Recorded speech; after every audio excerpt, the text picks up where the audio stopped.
Wake up my soul, wake up my soul.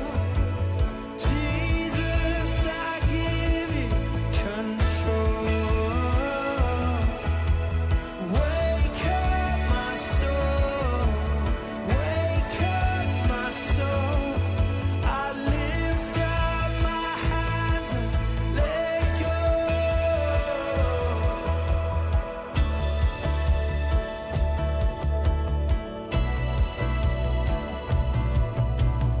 Troubles come and go, but your peace alone stills my soul.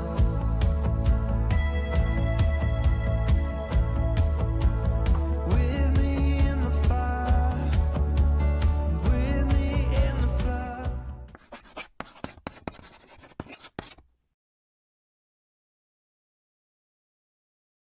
But I'm also very passionate about educating the parents. So much information is out there regarding childbirth. And as doulas, I have a doula shirt. I just have to see happened to wear it today when Dr. Brown invited me. Yeah, perfect timing. A doula, the definition of a doula is a woman's servant. So we're there literally to meet your need throughout pregnancy, labor, and delivery. And I don't know if many of you have had babies in here. Your doctor tends to come in and catch your baby if they make it, right? And a doula is with you from the moment you say, I'd like you just to be here while I'm in labor. The whole duration, even if it's 24 hours, we're with that mom or partner throughout the whole birthing process. So I'm really passionate about education, and I do my classes actually right here in this room. Yes. Spradlin's been very accommodating to me in the classes I offer. And we help parents navigate through all of the medical jargon, all of the medical interventions. And I meant to grab my phone. Is it okay if I grab my phone? Go for it. Just a couple Sure, statistics. absolutely. Sorry. You can fill in. Sure. I love to improv. I'm very good at You improv. like statistics. I do and, like statistics. I'm going to read some here in a minute. This month is, I'm sure every person in here knows someone who's had a cesarean section. They happen, and they happen a lot. Yes. And they're life-saving. However, research has shown they're done much too often. And that's part of where the education can come in on helping parents make wise choices. As long as their baby's safe and they're safe, they have choices that can be made. And research has shown that women who hire a doula, so a birth support partner, have 26% reduction in cesareans. Woohoo! 41% fewer assisted deliveries with maybe forceps. You've heard of that. 28% reduction in use of pain medication. We don't like medication around this place, We do and not. if we can help moms provide comfort measures and help her realize this is normal, you're going to get through this, and support her and guide her, it's just a happy place for me. More successful breastfeeding and less postpartum depression. Another place where we step in, help them navigate through that, and talk about nutrition postpartum. It's not being done in the medical arenas, so letting them know, eat these nutrient-dense foods, eat right, you're going to feel better. Yeah, you're not sleeping, but get the right foods in. So anyway, I love what I do. I'm passionate about it. Serving the whole Chattanooga area, once in a while, a little bit up toward Knoxville. So every person in here knows someone in the childbearing age, will be someday. So we're all affected by birth, and I love what I do. Thank you. I do too. I love it more. And Brett told me earlier today, I'm never going to give birth, so you need to do this part. I said, Yeah. good, we're glad. That's right. I know my limitations. Question for Jody. Are home births legal here? Yes, yeah, they are. Because in North Carolina, they're not. Right. And I started my doula work in Alabama, and they were not legal there, but through a lot of work and legislation, they are legal now. So every state's kind of doing their part to bring that back as a good option. Yeah, good question. Anybody else? I mean, it's amazing stuff what Jody and her tribe do. And to think that that would be outlawed. Thousands of years of human history. Yeah. And we would outlaw home birth somewhere. How many other states? I'd say there are maybe 7. Wow. Where it's against the law, yeah. And speak for a moment just about the infant mortality rate in the United States versus other countries. Any guesses on that? We have the highest infant mortality rate. Correct. Safe birth, Right. something to rethink. Yeah. Right. Yeah. Interesting. Yeah, we like to break the mold a little bit and just get people to think. Why would we have the highest infant mortality rate in the most technologically advanced society in all of recorded history? You have to think about these things. So, well, we're in the same ballpark. Absolutely. Absolutely. Love you, darling. Are you out of here? Yeah. And Okay. there's some cards. All right. Thank Cards you. right up here if anybody needs anything. Here, I'll put them right up here. Thank you. Yeah. All right, now we're ready to get going. Jody just had to do that because she's got to go to some unnecessary soccer game or something for her kids or something. That was supposed to be a joke. Wow, that one fell flat on its face. Jeez. Okay. So I just wanted to let her speak for a moment because she's got a lot more clarity on that than I do or ever will. Because like we covered, I will not give birth. I just don't believe I just don't want to. You know what? I just don't want to do it. So I'm not going to do it. So tonight, the wellness workshop that we're going to talk about, we're on Facebook already. So hi, Facebook. Everybody, comment, like, share, send this thing around because we're going to talk some good stuff. The most targeted group of people out there is women. What do I mean by that? Think about it this way. I will list a disease. I love this game. Love this game. I'm going to list a disease, and you just tell me who gets the disease more. Would it be men or women? Okay?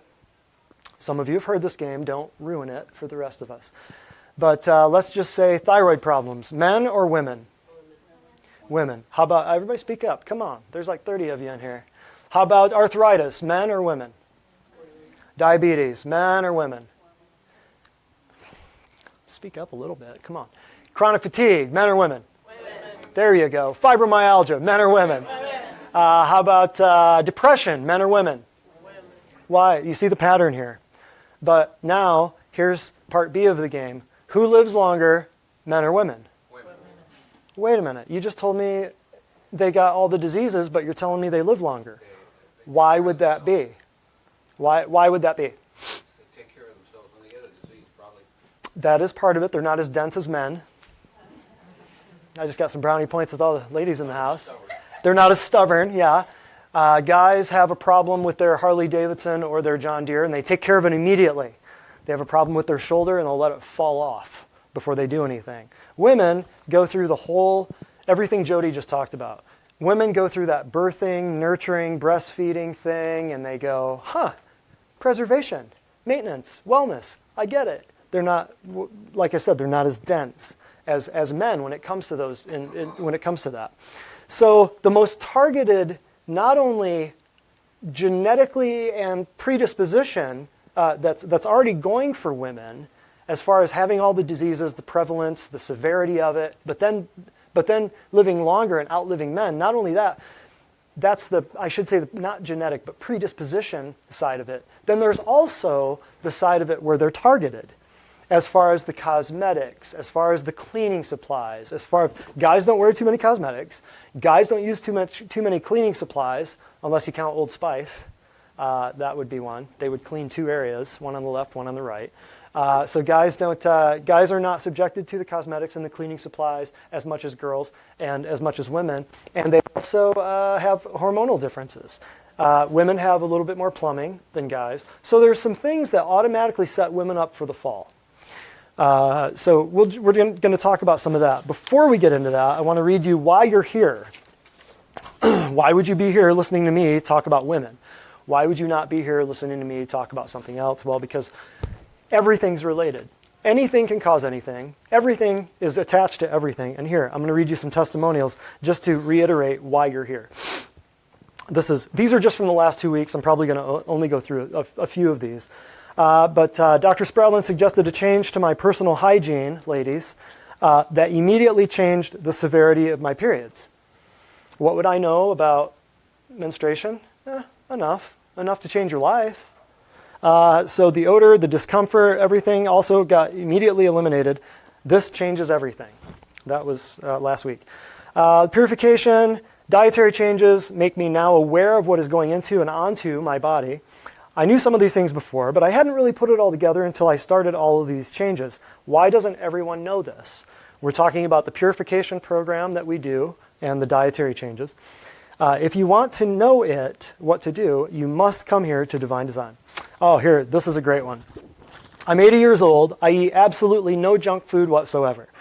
My medical doctor took me off my medications He said I no longer needed them. I told him what I'm doing, and he said not to change it. This is an 80-year-old that got taken off his meds by his medical doctor. He said, anyone can do this. They just have to want to do it. No one has a valid excuse if I'm 80 years old and can do this. I work 40 hours a week with no symptoms. 40 hours a week with no symptoms, 80 years old. See, that's what the norm should be. But what is the current norm? 50 on 15 medications is the current standard in the United States. What a difference a week makes. My first week with following Dr. Brett's plan for me with the supplements and diet have brought a major improvement in my fatigue level. My arm, hand, swelling, and pain have improved 50% in 1 week, and I feel a huge improvement in my overall sense of health and well-being.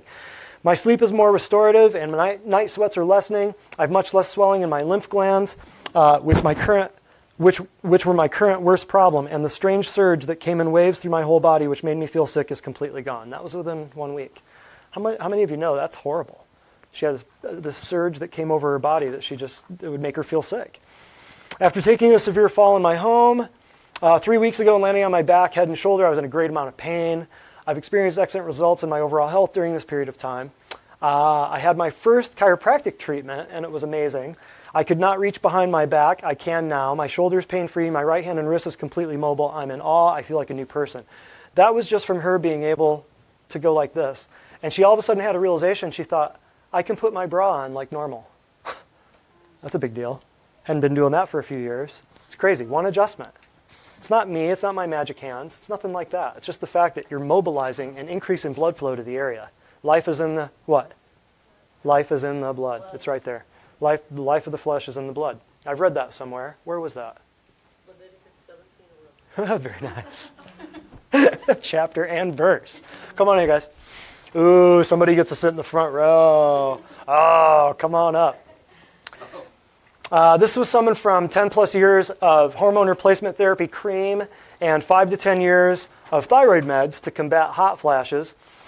She said, people complain about hot flashes, and I tell them, I can tell you exactly what to do. This is somebody else. This is not me. Hi, guys. How you doing? Hi. Wow, I got a crowd now I can spit on. Perfect. I've been waiting for you. Now, people complain. This is a patient. She's saying, people complain about hot flashes, and I tell them, I can tell you exactly what to do. Quit sugar and bread, and your hot flashes will completely go away. And then she said, people don't want to hear that. They do not want to hear that. You tell them, if you told them that drinking lemonade would cure their cancer, they'd say, well, I don't know. I don't like lemonade. That's just how it is. Oh, here's my favorite for the whole week. Testimonial of the week for me is one sentence. You got me a grandbaby. How about that? I really had very little to do with it. Very little. Very little. Okay, so I just want to read a few stats to you, and then we're going to everybody pull out this little 146 reasons why sugar is destroying your health. Or if we can get some more copies of those, Michaela, or wherever Hannah is, Faye, can you grab some of these, the 146 reasons, if somebody needs them? And I'll take a minute to get there. So, a few things. Women's health. I just want to read you a few things. I just went to the World Health Organization, my favorite place to look for the truth, and I saw 1, 2, 3, 4, 5, 6. I just took like the top 6 or top 6 things out of the top 10 deals that are going on with female health. Number 1, top thing. 2 of the most common cancers is cancer. 2 of the most common cancers affecting women are breast and cervical cancers. The latest global figures show that around 500,000 women die from cervical cancer and 500,000 from breast cancer each year. The medical answer to that is mammography and HPV vaccines. And you can pass those out just pass them around. Everybody. Yep. Once again, I'll say that I took the top 6. There were 10 or 12 top women's health problems. Cancer was the big one. They're talking about cervical cancers and breast cancer. And they're saying that the medical answer is basically mammography and HPV vaccines, Gardasil. Okay? Reproductive health was the number 2. Sexual and reproductive health problems are responsible for 1/3 of health issues for women between the ages of 15 and 44. The medical answer to that is contraception, surgery, and vaccines. So in other words, contraception and then surgery, we'd say the procedure, and then vaccines. Maternal health. In 2013, almost 300,000 women died from complications in pregnancy and childbirth. We were just talking about what Jody Swank was saying about cesarean sections. We talked about the increasingly high infant mortality rate in the United States, even though we're the most technologically advanced society on earth in the history of known humankind, and we've got the highest infant mortality rate, we've got every drug, every surgery, every vaccine, and maternal health is horrible. Most of these deaths could have been prevented had access to family planning and to some quite basic services been in practice. So they're saying basically the medical answer for maternal health is C-sections, drugs, and more procedures, right? Sexually transmitted infections, they're talking about human papillomavirus infection, the world's most common STI, sexually transmitted infection. And they're talking about how many fetal deaths every year happen and how many stillbirths happen because of untreated syphilis. I won't get into all the stats. But the medical answer to that right there is HPV vaccines. Okay? Then mental health. How many of you know women who are suffering from depression, anxiety, bipolar stuff, manic depression, all that stuff? Evidence suggests that women are more prone than men to experience anxiety, depression, somatic complaints. We just went through all these diseases. Women have all of these diseases, all the prevalence, severity, crazy, going all throughout. And then a switch flips, or a flip switches, and then they live longer than men. Why would that be? Well, we can explain that later. If some of you have some questions about, we can get into that. That's more the neurological side of things. We can explain it. If you all have a question, if somebody really wants to know that, ask it at the end. But most women are more prone than men to experience anxiety, depression, and somatic complaints. Physical symptoms that cannot be explained medically. Notice they put that under mental health, because how many women go to the doctor and they say, I've got pain, I've got this, I've got that. They run tests, they run blood labs. You know people. Some of you in here have done this. You go to the doctor and you say, I've got pain, I've got this, I've got that, I've got these symptoms. They run a blood lab, they run a CAT scan, they run an MRI, they do an ultrasound, they do an EKG, they can't find anything wrong, and what do they say? Say what? That can be the garbage can diagnosis from the 1990s, yes, that can be what they say, yes, that outdated and what came right behind on the heels of chronic fatigue syndrome, right? Chronic fatigue, oh, you're tired all, oh, chronic fatigue. Oh, you got pain everywhere, fibromyalgia. See, it didn't answer the question, just kind of blamed it on something else. But where do they say the pain is? If they can't find it, there you go. If they can't find it, you got it too. They can't find it, then it's right. Then the pain is where? Mental. All the stuff it's in your head. Then the woman goes home. The husband says, see, I told you so, right? Then he's sleeping on the couch for a few nights. Right, Troy? So see, they put that under mental health because physical symptoms that cannot be explained medically. See, they're putting all the emphasis on the fact that they think everything is going to show up on a blood lab, a CAT scan, an MRI. Can you see depression on a CAT scan or an MRI or a blood lab? How about anxiety? Diabetes, you might be able to see it in a blood lab. That's if you know what numbers you're looking for, right? And if the CDC and the World Health Organization and the AMA don't change the numbers on what's proper blood sugar and blood pressure so that we can increase the market share on how many drugs we're selling, when the proper cholesterol for decades was 400 and blood pressure was higher and blood sugar was higher, right, back in the day. Mental health, that's a big one with women. Depression is the most common mental health problem for women, and suicide is a leading cause of death for women under 60. That's nuts. Leading cause of death for women under 60 is suicide? Medical answer, drugs and psychiatry. That's good options, right? Non-communicable diseases, this is the last one. In 2012, some 4.7 million women died from non-communicable diseases before they reached the age of 70. What does non-communicable diseases mean? More than 50% of women are overweight in Europe and the Americas. I'll read that again. More than 50% of women are overweight in Europe and the Americas. The medical answer to that, what's the medical answer?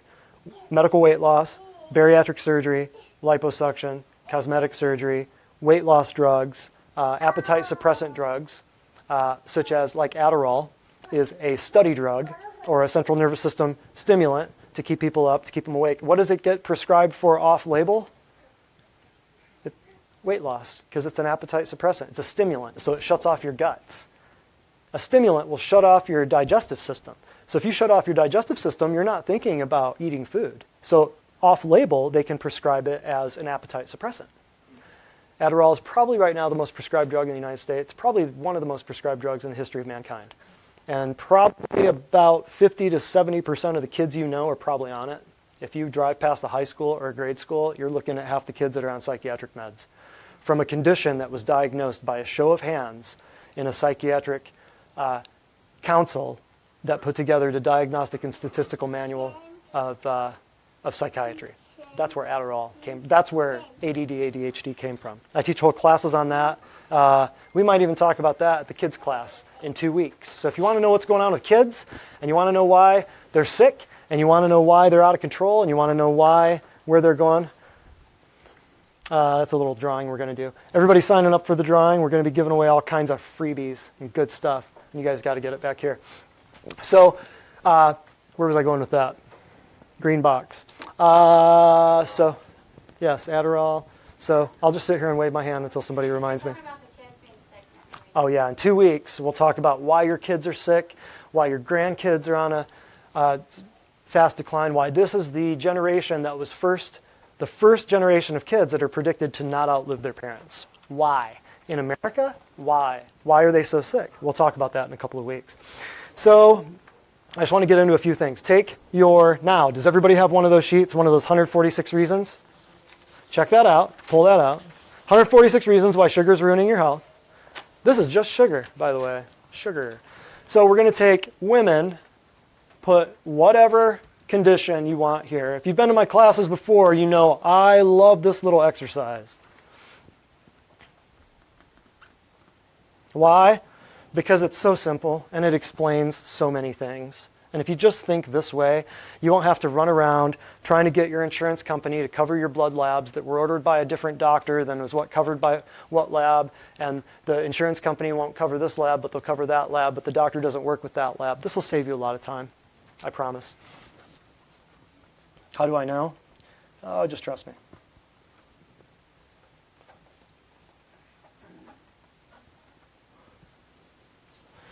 How are we doing on Facebook? Any questions, comments, concerns? Let me know, okay? Fabulous. So we're just going to put women here. No, that's not because they're a disease. No, don't go there. But any women's problem, I see you chuckling. I see that. We put the topic here. We put a problem here. We put a women's problem. So you could replace that with PMS. You could replace that with endometriosis, fibrotic cysts. You could put ovarian cysts. You could put anything there. Okay? Every disease, put whatever disease here. Okay? We're just going to put women's health problem, women problems. No, guys. That doesn't mean that you can't get a date. That means women have health problems there. Okay? PMS, whatever. That means that any type of organ dysfunction or any type of nutritional deficiency can contribute to that. So you can have an organ dysfunction and you can have a nutritional deficiency, 20%, 80%, 80%, 20%, whatever. But in any combination, and it can cause problems here. Like if you have arthritis, is arthritis a nutritional deficiency? Every disease has to be. If you have cancer, do you have a nutritional deficiency? Yes, everybody's nodding. Somebody's been to my classes before. What does that mean? Because your immune system needs certain minerals and nutrients and vitamins in order to bolster itself and in order to take out the bad guys, right? Everybody knows that. You are what you eat, right? We had a class on that just a few weeks ago. So your nutritional deficiencies can feed a problem like cancer or heart disease or arthritis. But then what would the organ dysfunction be over here? Well, cancer, the organ dysfunction could be whatever organ you have a problem with. It could be your thymus. It could be your spleen. It could be your tonsils. It could be different parts of your immune system, right? The organ dysfunction for arthritis, guess what? Organ dysfunction may be your joints. Your joints are organs. Organ dysfunction for, say, PMS. What would happen if you have endometriosis? What would the organ dysfunction be? Maybe your uterus? Uterus? How about endometriosis? How about fibrotic cysts? Or how about fibrotic tissue? How about ovarian cysts? What's causing that? Can that be caused by, well, you'd have a problem with your ovaries or with your endometrium. But then what is the nutritional deficiency side of it? Could be a nutritional deficiency, which could also be AKA, if you have not enough good, you could also have too much bad, right? If you have too much bad that the good can't get out of your body, you just have an increased toxicity load. So let's just say, let's just say that we're using genetically modified, bleached, white cotton tampons inserted into your body for maybe 5 to 7 days out of every month for 20 years. Might that cause tissue inside your uterus to get fibrotic? Yeah, maybe, right? What happens if you're on progesterone cream for 5 or 10 years, after you're on birth control for 5 or 10 years? Is that going to screw with your hormones, mess things up? Is that going to mess with your ovaries and your thyroid and your pituitary and your adrenals, because they're all on one axis of your endocrine system? Oh, now you're seeing. So nutritional deficiency could mean that we've got too much toxicity that the body just can't take care of, and that can be causing a nutritional deficiency. And then it's all wrapped up into this whole big thing that goes into organ dysfunction and plays off back and forth, back and forth. The two things that cause cancer right here: nutritional deficiency and increased toxicity. Too much of the bad, too little of the good. You want to know what causes cancer? That's it right there. But let's just talk about women's problems. Like if we said, hey, I have fibromyalgia, what would the organ dysfunction be? Your muscles could be, right? But what would be the nutritional deficiency? Well, don't we have to rebuild the muscles every day? Don't we have to rebuild the blood? Your body's rebuilding blood every day. Every 90 to 120 days, all of your blood is new, right? How do we know? What's a hemoglobin A1C? Anybody know what that is? What is that? Sugar test. It's a sugar test. Average of 3 months. Right. Because fasting blood sugar, somebody got real smart. And they said, well, hey, if the doctors are going to check my blood sugar, I'm just not going to eat anything bad for a couple days. And then the doctors said, well, hey, we got a little smarter. We're going to go ahead and do the hemoglobin A1C, which is going to chronicle your blood sugar for the last 90 days, because they're looking at a certain percentage of your blood cells that haven't regenerated yet. Ha, got you. Ha, ha, ha. We got you, diabetics. We caught you this time, right? So then that way they can look at your sugar, and they can know that you're trying to, they know that you're trying to get your way around the fasting blood sugar. That's what hemoglobin A1C is. So it's 90 days, right? Everybody gets this? Great. Pull out this sheet. Women's health. What if we could say we have a way, I get to answer that. We have a rule. Phone rings, I answer. It's all right. Okay, so we got, just pull this out. What if we said, just like that one testimonial that said, hey, I know how to get rid of your hot flashes. Cut out the bread and cut out the sugar. But then nobody wanted to listen. That was a patient. Nobody wanted to listen. She'd say, yeah, I tell everybody. I was on hormone creams for 10 or 12 years, and I was on thyroid meds for 10 or 15 years. Hot flashes gone. Very short amount of time. Why? Got rid of bread, got rid of sugar. Tell people, they don't want to know. They don't want to hear it. Well, I gotta have my white bread. I gotta have my biscuits. How many times have I heard that? So what if we said, we have living proof right here. Solid proof. The sugar is a toxic chemical to your body because your body's not made of it. Your body's made of protein and fat, but nobody's ever told you that you don't have to have sugar to live. Watch this. Number 5, sugar contributes to reduction of defense against bacterial infection, infectious diseases. Women, you don't want any UTIs? Guess what? Let's cut that down. Number 9, sugar can lead to cancer of the ovaries. Does your oncologist say that? Probably not. 19, sugar can cause premature aging. Ladies, you want anti-aging? Guess what we do? Anti-aging is big money right now. And you can go right down to many places here in town and do your Botox injections. You can get your chemical peels. You can do all kinds of anti-aging stuff. But guess what? The best anti-aging thing is lowering your blood sugar. Because what is the one molecule in your body that causes more aging than anything else? I should say this. What's the one hormone? One hormone that causes aging to accelerate. Nope. That's a neurotransmitter. Oh, and remind me, if somebody has an answer or asks a question, please remind me to say it for the camera, because I've had a lot of people remind me. But that was good. He said serotonin. Serotonin's a neurotransmitter. What is the one hormone in your body that increases your aging more than anything? It has to do with... No, close. One hormone in your body that ages you faster than anything. You want to know why people get premature wrinkles and gray hair and all that stuff? Not pointing anybody out, but the one hormone, think of the biggest hormone in your body that acts, think of, you make more of it than anything else. You're going to kick yourself in the pants. Huh? Say it louder. Correct, insulin. Insulin ages you faster than anything else because it creates free radicals, which is the whole beginning of the aging process. So the best thing that you can do for anti-aging is, guess what? What we do. Multi-billion-dollar industry out there, you guys, doing cosmetic everything to try to get the wrinkles gone. How about if you don't make the wrinkles in the first place? Because what is a wrinkle? It's a breakdown in the collagen of the skin, and it separates. What is collagen? A protein that has to come from where? Where do you get collagen? Where do you get it?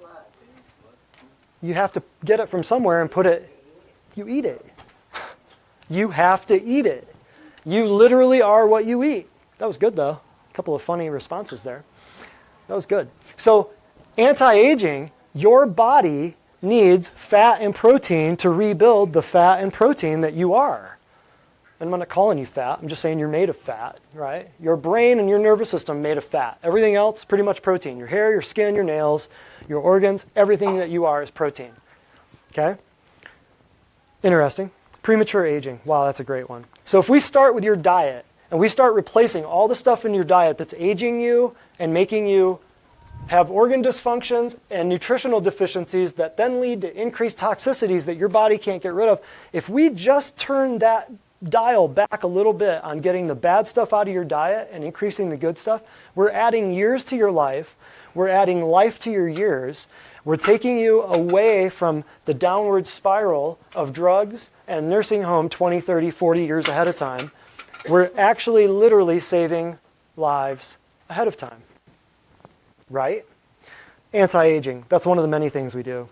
All you got to do, it's no fancy serum. It's no fancy injectables. This is very simple, easy stuff. And guess what? It's dirt cheap. 27, sugar greatly assists the uncontrolled growth of candida. I couldn't tell you how many women walk in here and go, I have candida. And I say, well, how do you know? Well, I was diagnosed with it. Well, who diagnosed you with it? Different people. And what did you do? Well, I went on a diet and I did this and I took this and I took that and I tried to starve it and I hopped on Google and I read everything I could. And there's so much bad information out there. It's like what Jody said. It's exactly what Jody said. We are in the same business. But there's so much misinformation out there and there's so much deception out there just about I'll just spell it out to you. What feeds, whoever has had a science class in high school or college where you dealt with yeast, who's ever made bread? What does yeast do? What does it eat? Sugar. It eats the sugar, creates carbon dioxide, it makes the bread rise with carbon dioxide, right? How about this? Wine or beer? The yeast eats the what? And turns it into alcohol. The yeast eats the sugar, turns it into alcohol. So if you have candida, if candida is a yeast or a fungus, guess what it's eating for its food supply? Sugar. Boom. Want to get rid of candida? Guess what? You got to start with this right here. Okay?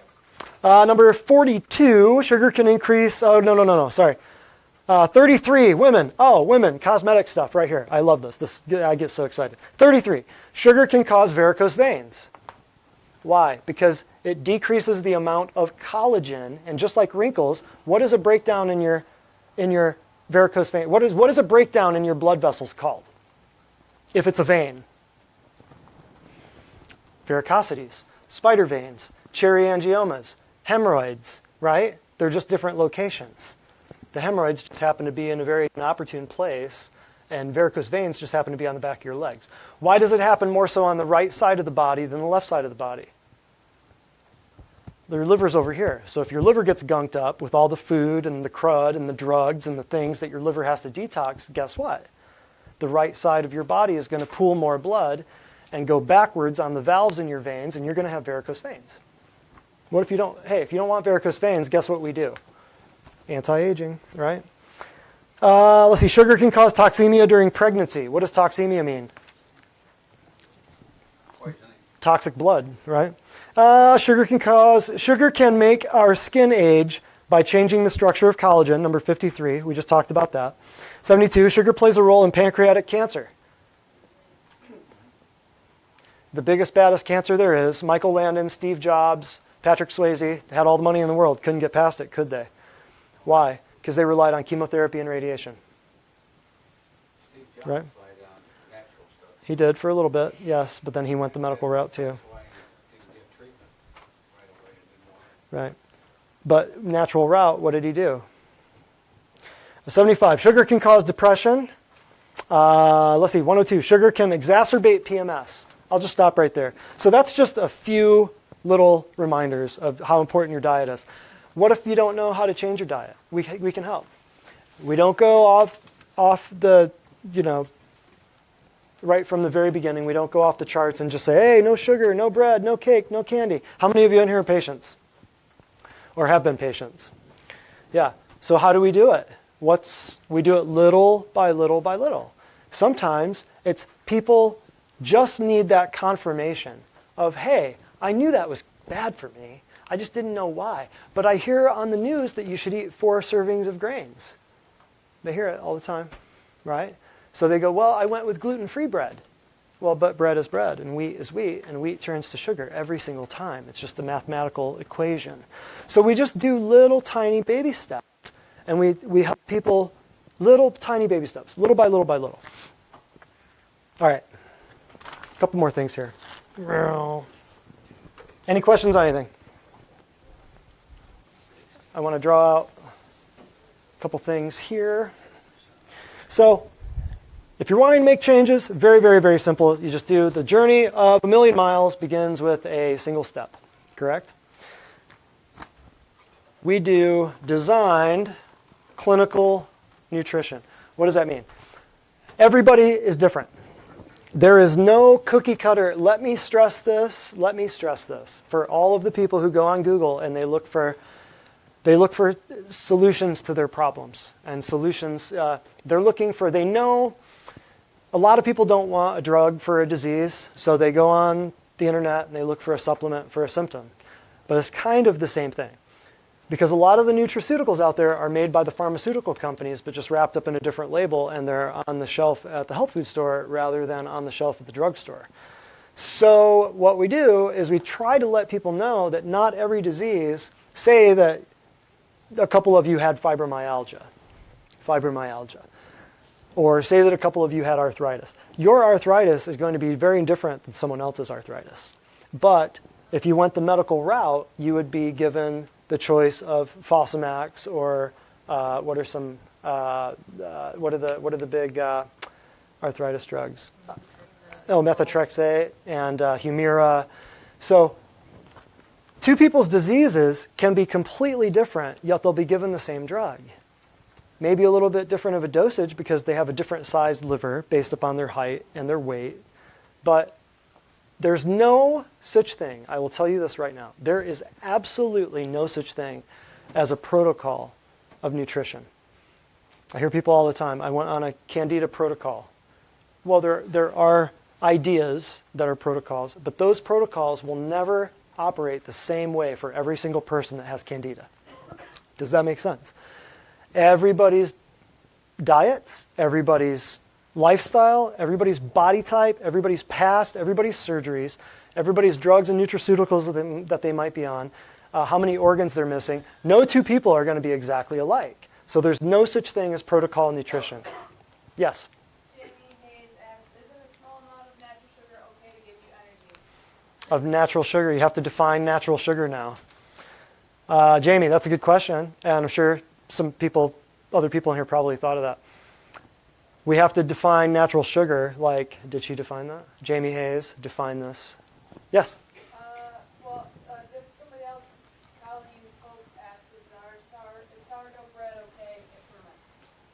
It's bread is bread. I mean, it depends. If somebody has a bad problem with bread, sourdough bread is bread. Huh? Oh, yeah, I'm sorry. I have to repeat. Sorry, Facebook. I apologize. Don't hit me. If sourdough bread, okay. Bread is bread. That's just, bread turns to sugar. There's no fat in it. There's no protein in it, basically. So it's a lot of sugar. So sourdough bread, I would try to stay away from it. But this is the South, and people love their bread, and they love their oats, and they love their cakes, and they love their pastas and stuff. To get back to Jamie's, though, natural sugar, there's sugar in fruit. So that's what I assume, Jamie, for you to mean in natural sugars. But you have to take into consideration that a lot of the fruit is genetically modified right now. So, yeah, we've got people getting blinded by the sun here. I get distracted. Do you need it? Hey, can we get the Divine Design sombrero real quick? The sun will go down in 40 minutes. It'll be fine. I'm just kidding. So natural sugars, a lot of the fruit now is genetically modified. So of course, if they genetically modify it to increase taste, what are we pushing up? The amount of sugar. So you have to define some of this stuff. Natural sugar, people think you have to have sugar. There are whole societies that survived with no sugar out there in the history of mankind, plenty of them, that survived with no sugar whatsoever. They ate animals and plants. Eskimos are a good example. So you don't have to have sugar. But yeah, it's not going to kill you. But if you want to lose weight, there's a certain amount of sugar, grams per day, about a rough amount, that if you keep under that amount of sugar, I promise you, you will lose weight. Nobody wants to know the amount? What's the amount? Oh, Troy. Perfect. If you keep your sugar intake around about 72 grams and under, you will lose weight. Is it question time all of a sudden on Facebook? Oh, perfect. Hey, going off of Jamie's question real quick. Yes. He wants to know about energy, to keep your energy level up. What Yes. would be a better alternative to sugar to keep your energy level up? Great question. So Troy was asking about instead of doing natural sugars, which you can do, like eating fruit, that's okay, that's fine. What would be a better alternative? Great alternative would be the proteins and the fats that are found in vegetables and meats. And you can still do sugar. You can still do fruit, a little bit of fruit. But the problem is people that do fruit do a massive amount of fruit. They juice, they blend up 20 pounds of carrots, they pound that, and then they wonder why their blood sugar is going out of control, and then they crash at 3 o'clock in the afternoon. So yeah, you can do veggies and fruits and green leafy stuff. There's plenty of protein and fat. There's some protein in vegetables. People don't know that. They think it's just in animal products. But really, you can get a lot of protein. And protein, your body can always burn as a fuel source. Right? So that's a good question. Great question. One more, and then we'll go forward. Scott Stinnett said, Oh, goodness. question about sugars. All carbohydrates break down into sugars, even sweet potatoes. Your body uses sugars to function for energy and cellular function. What difference is there in types of carbs? Low glycemic index carbs allowed? Simple carbs and complex carbs, that's a bigger topic than what we want to get into here. But the simple carbs are the stuff that just rushes right into your cells, where there's very little digestion necessary. Fructose is a good example of that. Glucose, you have to have the key of insulin turn the lock in your cell in order for glucose to get into your cell. Fructose is completely opposite. Fructose, that's why high fructose corn syrup is so bad for you. It just rushes right into your cells. So there's simple and complex carbs. Sweet potatoes are good complex carbs. Or if you put rice and beans together, for instance, that makes complex carbs. But yeah, we don't want to get into this too much. I'll get way too complicated. But simple and complex carbs. Simple carbs are like glucose, fructose, sucrose, stuff like that. The complex carbs are where you've got multiple molecules of sugar joined together that then are big starches that have to be broken down. But like, oh, that's where I was going. You got sweet potatoes, which have a lot more vitamins and minerals in them than just straight white potatoes. White potatoes are pretty much just straight up starch. Okay, last question. Then we got a boogie. Lori Duvall asked what about stevia? Oh, the good old stevia question. I knew it was coming, Lori Duvall. Good to hear from you. What about stevia? That's a good question. Here's my question for you. If we have to try to find something sweet, then my question for people is, why do you feel like you have to find something sweet? How about this? How about if we crack your sugar craving and then you'll be set free from that. Stevia is an option. It's not right for everybody. Some people, it's very bad for them, and other people, it's an alternative that is good. I would rather have a diabetic on stevia than eating sugar all day. So there's no such thing as a safe, great, awesome stevia for everybody. It's a ground up, crushed up herb. Where it was discovered, it was used as a form of birth control by the tribes in South America that discovered it. So I would say lay off the stevia. There are some people that are very, very, very averse to it. I would say lay off of it and try to just break your sugar habit, and then we'll tackle that later on. Do you want to answer more at the end of class? Yes, we can do more at the end of class. That. Huh? Repeat that so they hear it. Yes, we will do more questions at the end of class. So it's good. Thank you guys for throwing those questions out there. And there's some there that are a little bit longer than we want to get into. This is a class on women, not so much a class on sugar, but I appreciate the questions, and we can get to that soon. Some of those, too, we'll answer and we'll talk about in 2 weeks at the class on nuggets and goldfish and candy oh my, which will be addressed to all of the children and why they're not outliving their parents anymore. Yeah, can we hand out the screening sheets real quick? So we're going to hand out, we got plenty of time here. I want to talk about 3 things, first and foremost, with the, well, we're going to get through the birthing, the beauty, and the biopsies as far as women go. Oh, yeah. Hand this all out. We're going to hand this out. There's pens in the green box. We did the screening form last time, wherever the green box is. We did the screening form last time. For any of you who are not currently a patient and you want to be screened, you want us to see, which I see a lot of patients here. If you want to be screened and you want to see what we do and you want to get more of an explanation, we'll do a little tour at the end, a little office tour, and we'll show you how some of the nutrition response testing, how it actually works.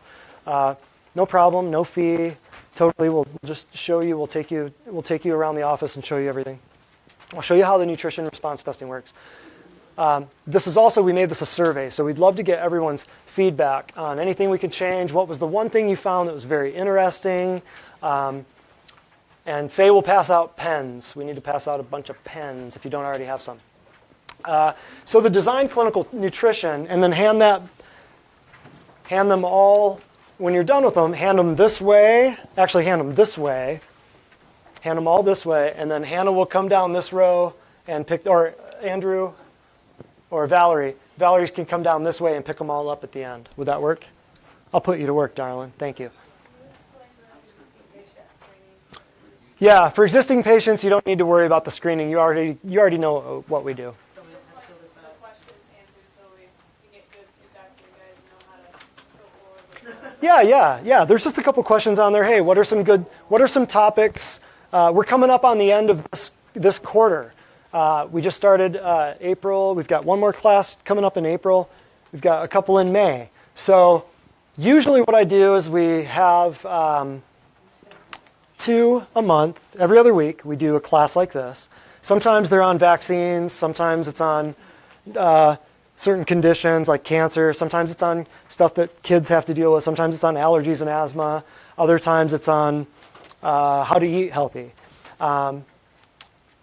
So we do one of those every 2 weeks. And then in the summer, usually what we do is food, air, and water. In other words, we'll take June and we'll do one on just food. We'll take one in July and we'll do just air. And we'll talk about air.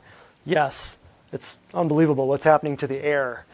This would shock you. This would stun you. It's very crazy. But that's in July. And then in August, we do water. We talk about, yes, it's an hour, 2-hour class on just water. And usually that's one of the most attended classes because everybody knows something's up. So food, air, and water, we do that in the summer. What I'm thinking, though, is if we get a good enough response and if there are some good ideas from you guys, then we'll maybe build those into some of the classes in the summer because I really like doing them once every couple of weeks instead of just once a month in the summer. But in the summer, that's when people are on vacation and they have Little League and camps and VBS and stuff like that. So we'd like to know what you liked the most. We'd like to know new ideas. We'd like to know any improvements. We just want your feedback. That's all from current patients. And if you're new here and you want to be screened, let us know. Cool. Got it. Thank you, darling. So to get back to this, we explained the designed clinical nutrition. So that means that protocol nutrition doesn't really exist. You can go online and you can find a protocol for fibromyalgia, you can find a protocol for headaches, but I guarantee you that protocol will not work for every single person with fibromyalgia or headaches. How do I know? Because that person doesn't just exist in free form with a disease called fibromyalgia. There's other stuff going on. That person does not just have a problem with headaches. There's other stuff going on. Does that make sense? The same thing with nutraceuticals. The same thing with over-the-counter meds. Aspirin doesn't work for every person. An aspirin protocol will not fix every problem. Does that make sense? Exactly. So what does designed clinical nutrition mean? It means it's perfectly designed for your body, right? It means it's clinical, which means that we have results and we have interesting, not just anecdotal evidence, but you've got evidence that shows that it is a clinical, standardized way of fixing problems in the human body, right? No one would argue that the food you eat makes up, like when I look at you, I'm just looking at the last 20, 30 years of your diet, right?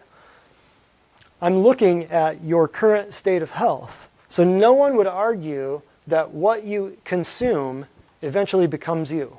No one would ever argue that. Your hormones, your neurotransmitters, your blood, your skin, your nails, your cells, everything, your organs, everything. No one would ever argue that. So it's clinical because we're replacing your organs over time. If you have a heart condition, or if you have a liver problem or a pancreas problem, over time your body has to rebuild that organ. If it didn't, you wouldn't be here. But every day your body has to rebuild its organs, its blood, its tissues, its glands, everything. Your skin is new. This first layer of skin is about every 27 to 33 days your skin is new. Your blood is new. We already covered every 90 to 120 days. You know, bones can take a year. Muscles can take 2 years. Every tissue in your body has a certain lifespan. If you know that lifespan of that tissue and then you know how long it takes to replace it, guess what? Can heart valves be replaced? They've been replacing themselves your whole life, have they not? You do not have the same heart valve that you were born with, I guarantee it. Why? The collagen, the cartilage, the blood has been rejuvenating those cells ever since the day you were born. It's a beautiful system. And the only way you screw it up is if you block, suppress, or inhibit those functions that God ordained and God created. Block, suppress, and inhibit just so happen to be the ways that drugs do things. They're in the name of the drug. Beta blocker, calcium channel blocker, proton pump inhibitor, you see the point? So the only way you screw it up is if the toxins and the nutritional deficiencies over here then create an organ dysfunction, or the organ dysfunction, you get kicked in the kidney and all of a sudden your kidney can't filter certain metabolites out of your blood, then that's going to cause backwards. That's going to cause a nutritional deficiency too. And a toxicity overload. You get kicked in the kidneys and you can't filter the urea out of your blood, you're going to have problems. Then we've got a disease state. So designed means it's not a protocol. Designed means we figured it out. Clinical means there's evidence to support it. And no scientist on earth nor doctor would ever say that your organs don't replenish themselves, that your organs don't regenerate. Do the surgeons who cut people open believe that the organs regenerate? Yeah, they do, or else they wouldn't cut them open. Right? They know that you'll heal. You got that? They know that you'll heal, or else they'd never cut you open. It's just that we believe it on a totally different level. We know it from a totally different end of the playing field. Does that make sense? So it's designed, it's clinical, and it's nutrition. This word right here is very important because there are a few places in the United States that word right there, nutrition, is not taught. What's one of them? Say it louder. Medical schools, yes. It's crazy, huh? You are what you eat, but we don't teach it in medical school. That's great. All right. So I just want to cover a few things here as far as the birthing, the beauty, the biopsies, all this stuff, the reasons why we're talking about. I'm going to cover the first two really quickly, and then we'll open up to some questions. Birthing, just FYI, immunoglobulins are your immune system, the baby's immune system. Immunoglobulins, there's G, there's A, there's M, there's E, there's all these different immunoglobulins. IgG comes from the placenta. IgA comes from the breast milk.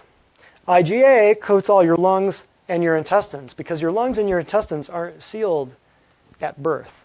So IgA coming from the breast milk, your body is so awesomely designed, and God created such a marvel that the IgA that's passed from the breast milk to the mother is there to seal the lining of the infant's gut and the lining of the infant's stomach from infection. Isn't that crazy? And, this is crazy too. I have to remember where I read this. It doesn't matter. It doesn't matter where I read it. It's amazing. I just read this a little while ago. The infant's saliva has a certain pH, depending upon the nutritional load in the infant's body. And it communicates with the mother's nipple, the saliva, the pH of the saliva. And the mother's nipple will then change. You're nodding your head. Did we talk about this, or did we read this in the same place? The saliva pH in the infant's mouth will communicate what the nutritional needs are of the infant. And you're nodding your head. How does everybody know this? All the women know this except me. See, I told you I'm never going to give birth. But then the saliva communicates with the mother's nipple to then change the content of the breast milk. Blew my mind. What'd you say? It's unbelievable. And then what do? We just shut it down and stifle it and, turn it off. Take drugs to mess it up. Yeah. Okay, and then when the baby's born, we smear antibiotics in its eyes and give it a vitamin K shot, and then we're wondering where all the allergies and all this crazy stuff's coming from, right? And the kids all have allergies and asthma and eczema and all this craziness. It's unbelievable. So, well, we won't get into it. This is pretty messy. This is the whole birth procedure, but here's the deal. I wish Jody was here to discuss this, but I'll just get into I'll bypass all the messiness here. But enemas, epidurals, antibiotics, vaccines. When an infant is getting a hepatitis B vaccine, I have to wonder what's going on. Home birth is now received by relatives with shock and smirks. How many of you have ever known that? The stories I hear from Jody's clients who tell their relatives that they're going to do a home birth after home birth has been around for how many thousand years? Right? It's illegal in North Carolina and a handful of other states, she said? Yeah. So when you tell your relatives that you're going to do a home birth and they smirk at you and they are in shock, how crazy is that? And then we have the highest infant mortality rate in the civilized world. Unbelievable. Unbelievable. Birth is natural, but pregnancy and menstruation are viewed as diseases that must be fixed. How do you know? Teenage girls that go to the doctor, they're bleeding, they have pain. What do they put on? Birth control pills. Because menstruation is a disease. What if, we already read that sugar can cause exacerbation of PMS. What if the sugar that's inflaming her body was completely transformed and cut out of her diet and she ate plants and animals like she was supposed to, and then the inflammation goes away and her fibrotic cysts go away and all the ovarian problems go away, and guess what? She can have kids. But now we've got a whole generation of people who are infertile. They're running to IVF clinics. Multi-billion-dollar industry, right? So as of 2010, I want to get to two more things here, and then we'll open it up. 25,000 American women deliver at home. This is 2010. This is 8 years ago. 25,000 American women deliver at home to avoid overly invasive procedures. 25,000. That's nothing. This was 8 years ago. 75% of women have normal pregnancies. 99% of U.S. births occur in hospitals, yet the U.S. has one of the highest infant mortality rates. That's 99% occur in hospitals. If you did the math there, 25,000 American women deliver at home, that's about right. In 2000 to 2005 alone, maternal, that means mother, mortality rates rose 54% in the U.S. That means mom died. In 2000 to 2005. Other countries, those rates decreased. The most likely cause is due to increased C-section rates, which are the #1 most common operation in the United States. So you want to know why Jody's doing what she's doing as a doula? You want to know why I'm doing what I'm doing, lending my space to her for her meetings and her birthing and her childbirth education? That right there. Because 1/3 of all births are C-section in the United States. Other countries, that number is 10 to 15%. C-sections, have the C-section on the seashore. C-section, say that 5 times fast. C-sections cut a woman across every major meridian of her body. Every energy, your energy is going from top to bottom to top all the time. So when you cut a woman across here and then you sew them back together, is that messing up the nervous system? We do not ever see anything like the profound results that you get from addressing a scar that was given during a C-section. It's unbelievable. Any scar, but particularly a C-section scar. We'll get to a question in just a second, Anna. Hold that thought. The risk of death during delivery is 3 to 5 times higher with C-sections, and the risk of hysterectomy is 4 times higher. Just think about that.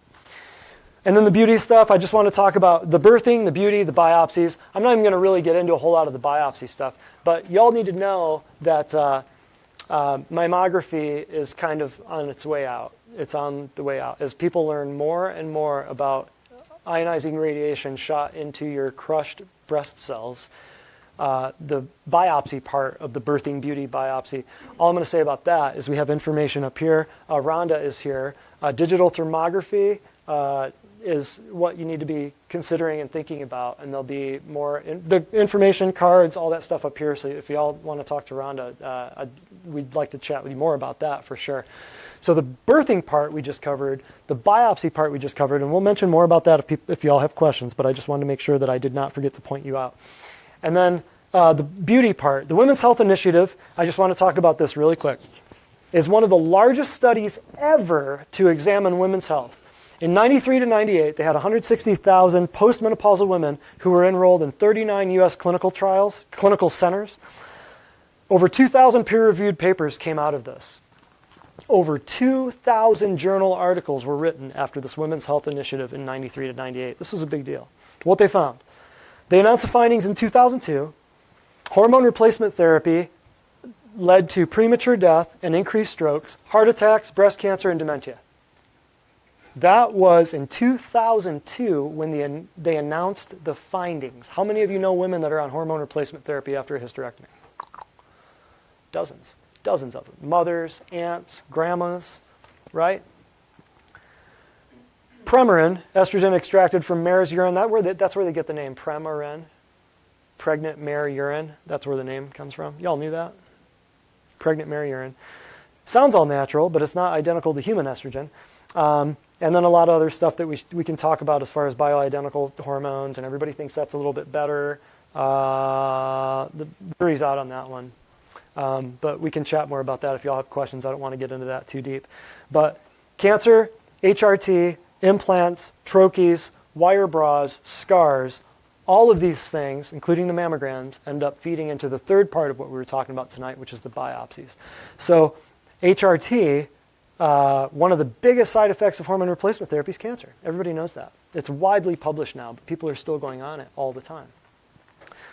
Mammograms, HRT, implants, huge deal, breast implants. There are whole entire clinics now, whole doctors. Doctors are just doing explants. There are enough women getting rid of their breast implants where some doctors are only doing explants because of the toxic chemicals, the silicone, the leakage, the body's rejection of some of the stuff, because so many women are getting so sick. There are entire Facebook groups. We've had patients that got their breast implants removed because after a while they kind of trace it back and they go, wait a minute, I was perfectly healthy, I was fine until I got these. And then they start looking it up online and they go down the rabbit hole and they go, oh my goodness. I've held off on telling a few people because I didn't want to be the messenger. I didn't want to be the bearer of bad news. But at some point, it's like we hit a wall at some point, and I'm just going, man, it's time to tell them. I got to tell them this is bad news. But it's better than, hey, you got stage 4 lymphoma. You know, I'm just going to say, hey, you might want to consider dropping $2 or $3 grand and getting those taken out, and just let's detox your body before, during, and after. And here's the deal too: we have pre and post surgical protocols. So how many of you know women who go in for a surgery and they're not told what to eat, what to do, what not to eat, to prepare their body for the cutting of skin and muscle and bone and extraction of certain things during surgeries, whether it's a knee replacement or a breast explant. So nobody's telling them, hey, here's what we're going to do to really, really, really bolster up your immune system, to fix your body, to rebuild your bone, your muscles, your skin, your cartilage. Nobody's telling them. We do. Here's a pre-surgical protocol. You got to go get your ankle, surgeryed up. You got it, broke your ankle, fell down, broke stuff. take this, start this as fast as you can. We know you're going into the hospital right now. Do this, and let's do this for 4 to 6 weeks after the whole surgery. And guess what? You think they're going to heal faster? Boom. Who are the only doctors out there that are doing post-surgical nutritional protocols? Anyone? Well, but medical doctors I'm talking about. Who would be the patients? Who would be the doctors who would get the most benefit from doing post-surgical nutrition protocols with patients? Think about it this way. It's all elective. Insurance ain't going to pay for it. Plastic surgeons.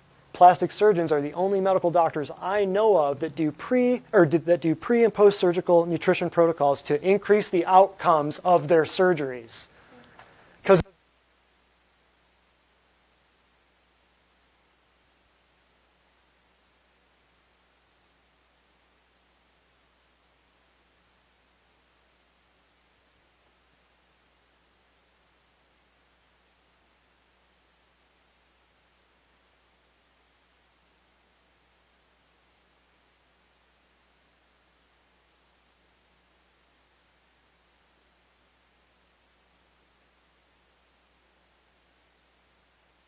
In this sea of change, His faith calls my name. God, my way,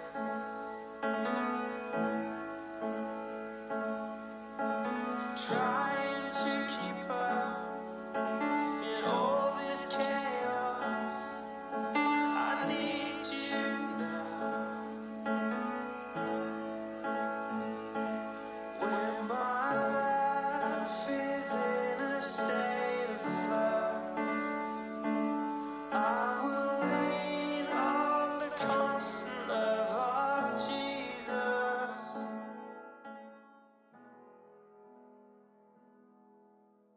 Wake up my soul, wake up my soul.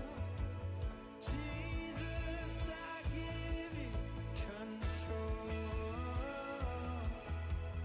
Wake up my soul, wake up my soul.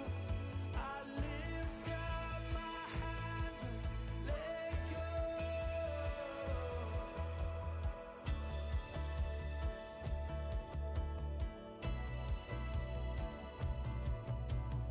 Troubles come and go, but your peace alone stills my soul.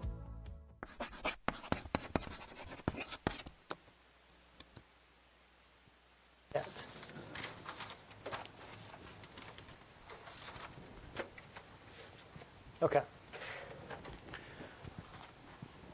All set. Ready? Yes. Questions? Okay, hold on.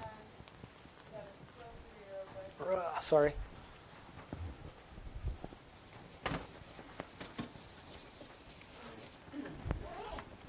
Oh no, we had that many responses. Any questions from the crowd? Anything? The sun went down on you guys. You can see now? Yeah, good. Hey, in 2 weeks, the sun will be in a different spot. Yeah. One question from Brenda Catherine. Yes. She Hi, Brenda. said, do you subtract the fiber from the sugar to calculate what is in the fruit you eat? I just don't eat that much fruit, to tell you the truth. Huh? Oh, sorry. Yes, I keep forgetting. Sorry, Facebook. Don't hit me. Do you subtract the fiber from the sugar to calculate the amount of sugar that you're eating with the fruit? Subtract the fiber from the sugar to calculate what is in the fruit you eat. I think the total sugars, it depends on some books. It depends on what you're looking at.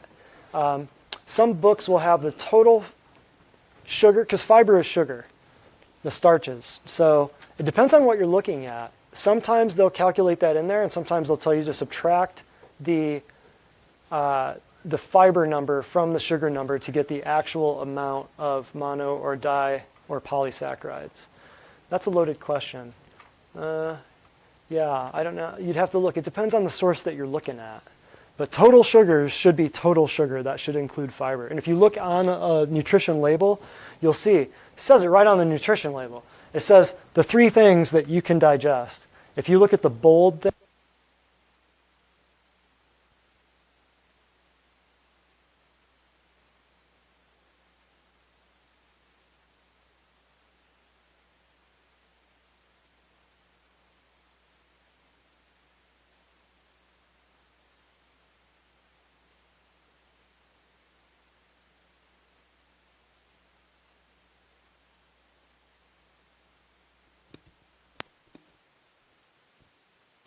Yes. Good. So that's kind of a loaded question, depending on the source. Because how many of you know fruits do not come from the store with an ingredient label? They don't come with a. So you have to look them up in books. It depends on the book that you look at. She just commented back and said, make it easy, just don't eat fruits. That's yep. That's what I just say. I just limit it. That way you don't have to calculate it. Just to give you an idea too, the 72 grams of sugar up there, just to give you an idea of how little sugar that is, think of it this way. When people juice 10 or 15 pound bag of carrots and they do beets, and when I tell people, hey, you just got to eat plants and animals, they're like, great, perfect. I'll do beets, I'll do carrots, I'll do apples, I'll do all this stuff that's really high sugar, high sugar. That 72 grams that I just told you about, and 10 or 15 potato chips is like 32 grams, around about, depending on the potato chip. That 72 grams, just to give you an example, a good-sized banana is about 58 grams. A good-sized banana. So if you do a half a banana, if you do one banana, that's really all the sugar you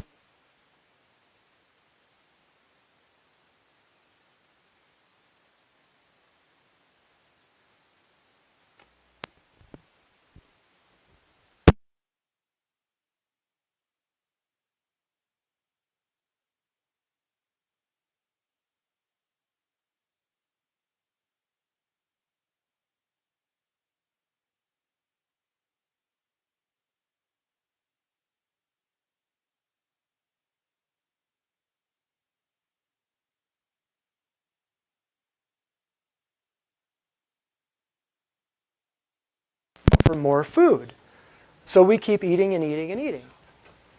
So obesity is not an overeating problem, it is an undernourishment problem. If you have the vitamins and minerals you need, you're automatically not going to eat the nutrient deficient foods. You're automatically going to eat food until you're full, and then you're going to be done. Women, anybody want to do weight loss? Anybody want to do anti-aging? Anybody want to do healthy living? Anybody want to do prevention and maintenance? This is your spot. This is it right here. Question there. Actually, somebody, Colleen Pope, said, Yes. Hi, Colleen. Miss you. North Carolina. my dad, I was having a home birth and was trusting God. He related it to standing on a train track with a train. When I still trust God. I had my last child at 46 years old, 3 middle children, home births. Colleen. What was the last part? Last three were home births? I had my last child at 46 years old, 3 middle children, all home births. Right on. Yeah, home birth. Right on. Wow. So Dad, so the smirk. So I guess what Colleen's saying there is she was catching some flack from her family for even doing a home birth, Her dad related her having home birth to standing on the railroad tracks. by train as it's come barreling down the track. Who puts this in people's minds? It has to be the medical community. Where else is it going to come from? Has to. I mean, the stuff I heard today from the medical community, that patients came in and said, yeah, they put me on this because of, I'll have a miscarriage if I don't take this. I heard that. Today I heard that. You will have a miscarriage if you don't take this drug. And on the thing, I'm going to go off. On the drug itself, on the label, it said, do not take it if you're pregnant. I can't make this up. I can't make this up. But if she did have a miscarriage while she was on that drug, would the drug maker be held responsible? Would the doctor? Maybe. It said, don't take the drug if you're pregnant. Right on it. Unbelievable. Sorry, I just had to step on the soapbox for a minute. Yes, another question. And I would encourage young mothers to have one done to have your baseline so that changes can be tracked prior, especially inflammation markers. Yes, absolutely. Yeah, well, Rhonda, did you want to say anything about, no? Okay. Well, thermograms. I read that again, Hannah, for everybody, and I'll try to repeat most of it, because I'm getting bad about repeating for Facebook. Darn it, she needs a microphone. Oh, no scratching. Oh, I didn't hear you. Facebook, I'm sorry, I just do this every once in a while. Huh? Yeah, you want to come up and read it? Sorry, I don't know why I do that. I've had two, this is Katrina. I've had 2 thermograms. I would encourage young mothers to have one done, to have a baseline so that changes can be tracked prior, especially inflammation markers. Yeah, that's what we're doing with thermography. So thermography is just the blood circulation, the heat that's given off can be read by an infrared device, and you can see inflammatory markers. You can see areas of inflammation. They appear red, orange, yellow. It goes down the scale. So if you want to add anything to that, lymph nodes can be swollen. You can see areas of inflammation, prior malignancies, prior surgeries. You can see implants and stuff like that will appear different colors. So it's a preliminary deal that can show inflammation. And how many of you know inflammation is the primary marker of disease? Inflammation is the big all disease starts with inflammation. Anything else? Questions, comments, concerns? Anything else on Facebook? No other questions on women's health? Should I scratch? Should I scratch the microphone? Hey, I thought the mic was off. I'm just kidding. Questions, comments, concerns on anything? Women, going once. Going twice. Good? All right. We're going to do some giveaways. This is a very heavy thing on my heart because just recently, within the last within the last week, 2 very close, much-loved friends and patients in this office have mentioned that they're pregnant. So that's a big deal. Their kids are going to be members of this place, members of this practice. So they need to be raised healthily, very, very healthily. So by pouring into patients, by getting them to change their diets and fixing their bodies and fixing their organs and things ahead of time, does that help the kids' chances of survival? Of course. Does that help the kid's future if mom and dad know what to feed them? If the kid is going to be well-behaved or misbehaving, wouldn't a diet be one of the biggest things that would dictate that? I'll say this too. I had a Mennonite family that came in last week. This blew my mind. How many of you, I know somebody else saw this. I know Hannah was there. Had a Mennonite family that came in, and the little boy walked in the front door first, threw the door open, came in, walked up, put his hand out, said, "You're Dr. Spradlin?" And I said, "Yeah, who are you?" He's like, "My name's Jason." I'm like, "How old are you, Jason?" 20 months. I'm like, "What?" Who are you? Just little. No, he was very well behaved. He wasn't throwing his name out or anything. He was just walking in. He was the most well behaved little kid. I made that up. He walks in the door and says, "I'm going to adjust you today." Right on. 20 months old. I could not believe this kid was 20 months old.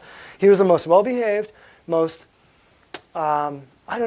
just very, very well behaved, just very quiet and docile and just very thoughtful. I just looked at this family and I thought, wow, this is the most well behaved kid that I've seen in quite some time. And then right after that, another family came in and the kid, the daughter was just going crazy for mom, infant daughter, probably about the same age though, and just going crazy for mom. And mom was like, "Oh, please be quiet." I'm getting so embarrassed, I couldn't even work on her because the kid was going crazy. And I just thought, wow, what a difference that I just observed in 30 minutes between 2 different families. And probably I know what this kid's fed and I know what this kid's fed. I don't have any proof behind that. But if you want to know what's behind the epidemic of childhood disorders, if you want to know what is going on, why kids have cancer, why we're building hospitals for kids with cancer, why kids have all these diseases with allergies and asthma and eczema and diabetes and all these things that are chronic problems. They don't get chickenpox anymore, but they sure do get autism, don't they? It's crazy. Where's it coming from? Where's sudden infant death syndrome coming from? Where are all these epidemics of disease in our children coming from? I don't even have kids, and I care. Shouldn't the rest of us care? Because it's your future too, right? If you want to know what's going on with that, be here in 2 weeks. We're going to talk about nuggets, goldfish, and candy, oh my. Here's some giveaways. We like to plan, wrapping it up. Yes, we're going to do some giveaways. Oh, and here, anything else? Oh. Yes.